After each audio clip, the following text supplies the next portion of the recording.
Hi there, you guys join me in Ronin, Shift County's Mazda MX-5 NA8. We're taking it out on a drive and we're heading out to the Rock Raceway for a drifting event. And no, we're not going to be putting this car on the track.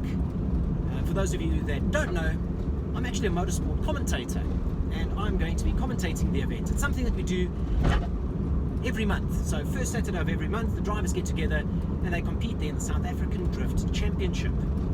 I thought that I'm going to take Ronin out and just shake it down a little bit. It hasn't been out since the Jap Nationals and we need to just give a bit of a stretch of the legs and see how things are going. So, sit rep on the car itself before we get into the drift event.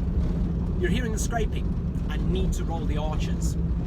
There's another small concern, the rear right wheel bearing is making a little bit of a humming noise and we'd like to address that.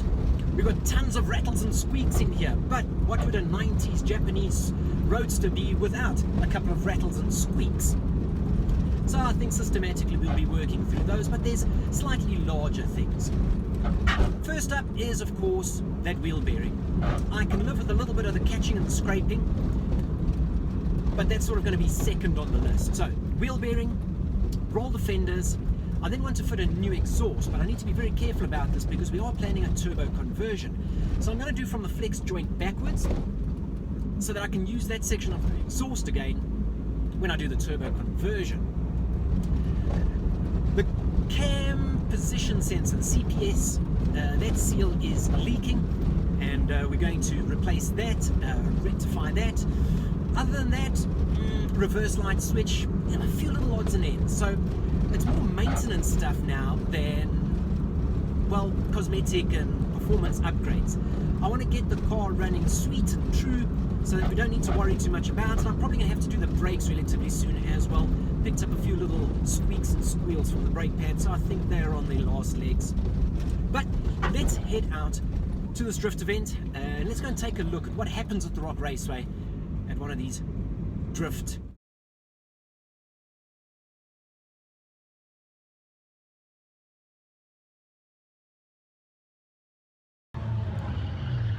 And here we are, the Rock Raceway out on the East Rand, on the edge of Brakpan and Benoni, east of Johannesburg. We're walking through the pits and the event itself is going to start in about, well, 35 minutes time. So a relatively thin turnout, but we're going to take a look at some of the cars. We're not going to talk to Lawrence just here, but we saw Adam Schaefer going back there. We're going to run through a couple of the vehicles that are here and let's see if we can chat to one or two of the drivers. Well, Mitch Mayer, he's out here in an R31, so let's take a quick squiz around. The guys are on track and they're busy practicing for the moment. And as I said, we're going to have a driver's briefing and then the guys are going to kick things off.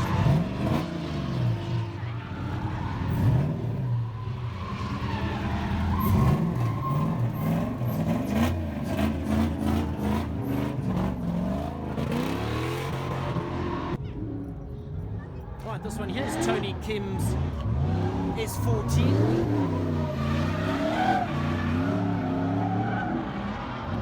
This is actually the smallest engine in the field. Tony's car runs an SR20 DET, but it is a beautifully highly tuned vehicle.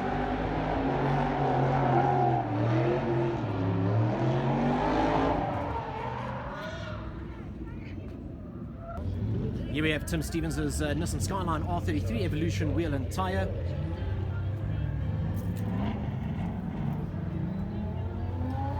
Runs an RB25 in this one.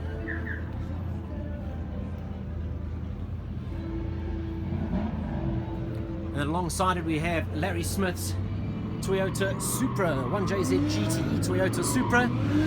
And the only Supra actually competing currently in this series, really stripped out, all business.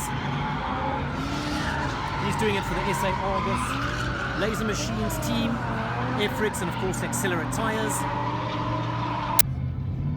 Oh, she's keeping good company here.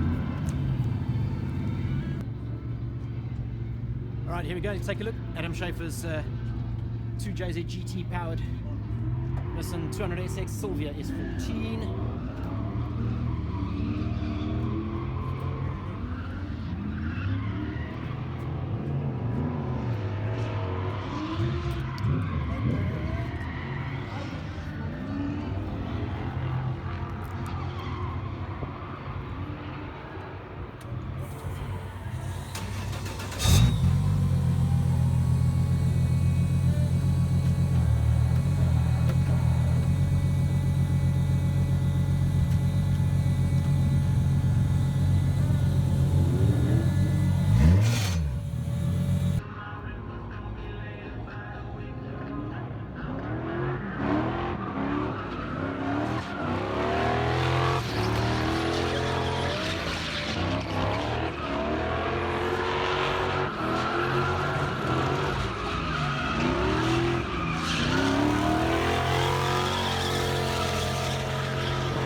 And here's one of the benefits of being an official, working as a commentator.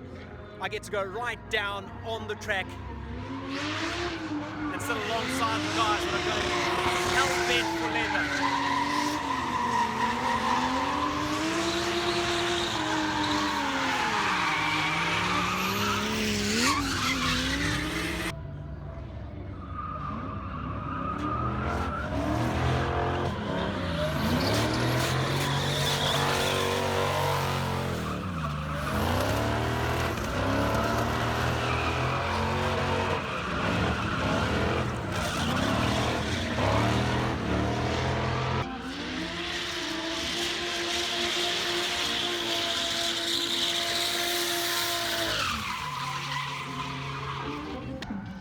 All right, so I'm standing here with this rather tall gentleman, a mate of mine that I've known for, dude, how many years? 25 the last time I counted. Too many.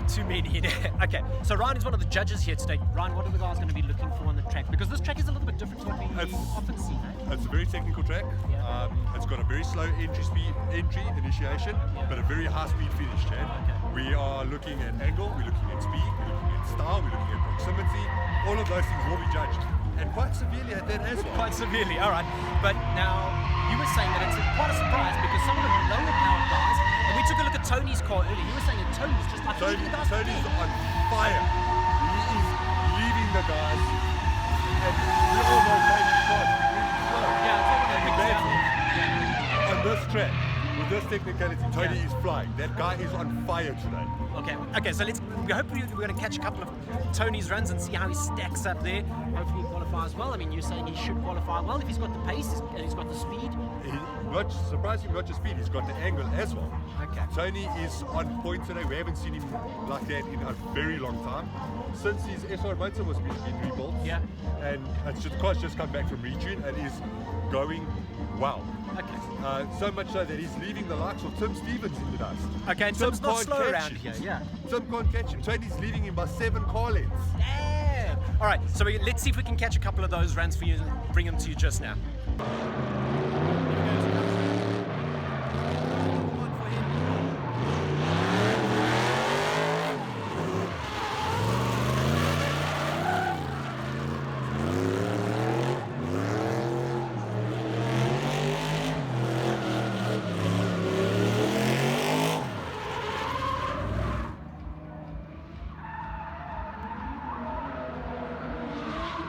France sucking it in there, Jacob on the speed, drivers and all out, driving it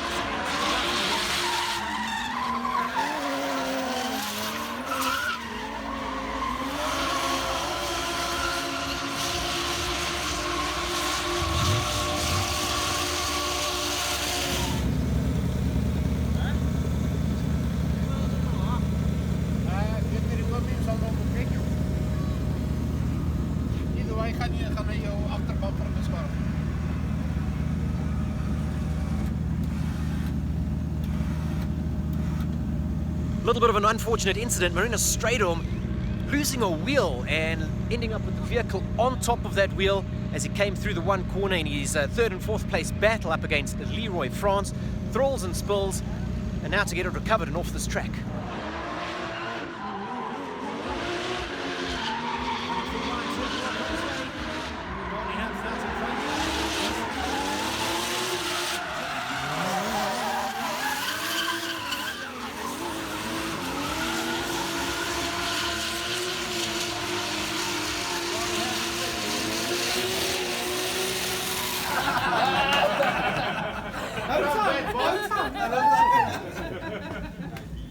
Oh, but I love you a long time. $5.